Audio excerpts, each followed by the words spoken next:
Hello po, magandang tanghali po sa inyong lahat. Bali, nandito po ako ngayon sa Metro Gate, Tagaytay. Ito po yung property na ino-offer.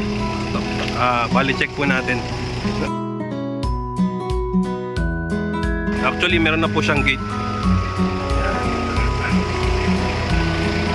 So, may kasama po tayo ngayon na nagtitingin ng property. Pero, nakagandaan po ito. Yan.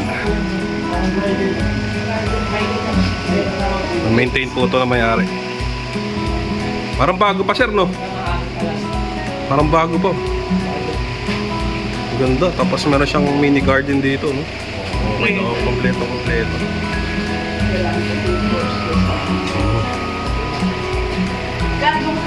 Tapos meron siya sa likod. Check natin tong likod.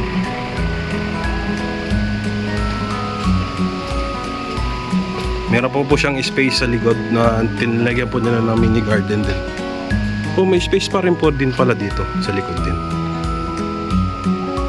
Maganda pala. So, tapos meron siyang rito, access papunta sa loob. Ayan. Tapos kung makapasin nyo, may mga pader na rin po siya. So, i-send ko po sa inyo yung po niya, no? Yung detail, yung pricing po niya.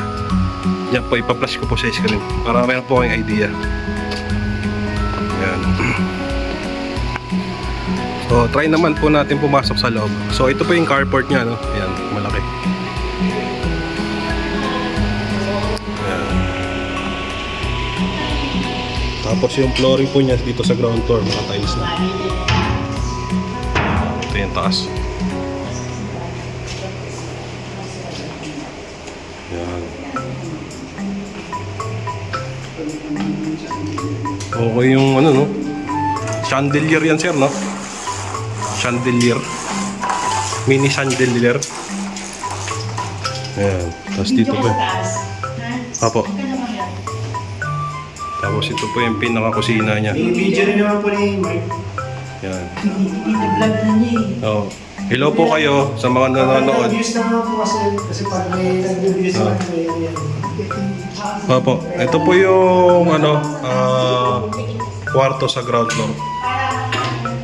Yan. Tapos meron na rin siyang built-in cabinet sa ground floor. Tapos meron siyang common toilet and bath dito.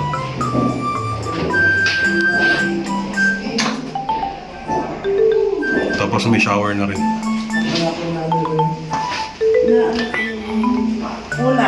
Yan. Sige po. So, ito yung storage room. So, storage room po siya dito. Malaki-laki pa, no? Lagay ng mga walis, yan, gamit. So, malaki pa.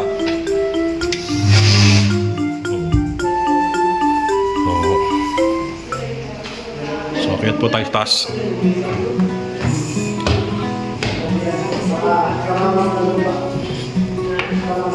Yan. Tapos ang flooring pala niya sa baba ay vinyl na, vinyl. Vinyl po yung flooring.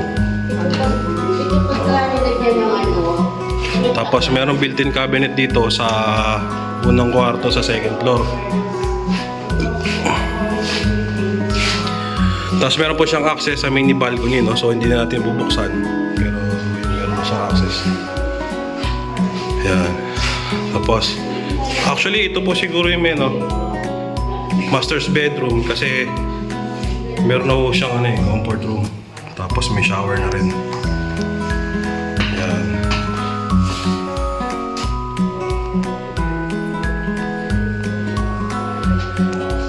Yun.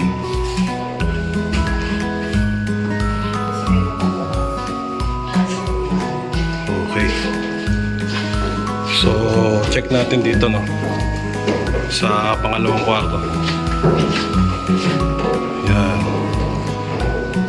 So, ang kwarto pala sa taas po ay 3. Tatlo. Tapos may mga built-in cabinet na.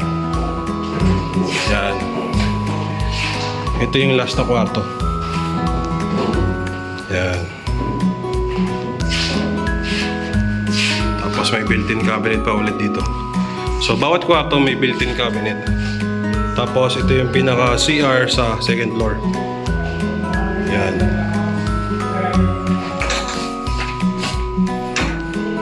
Yan, may shower na rin. Yan. Ito po yung sa second floor. So actually ito po ay single attached no na house and lot. Yan. So kung interested po kayo, i-flash yung aking number, tawagan niyo po ako para sa tripping.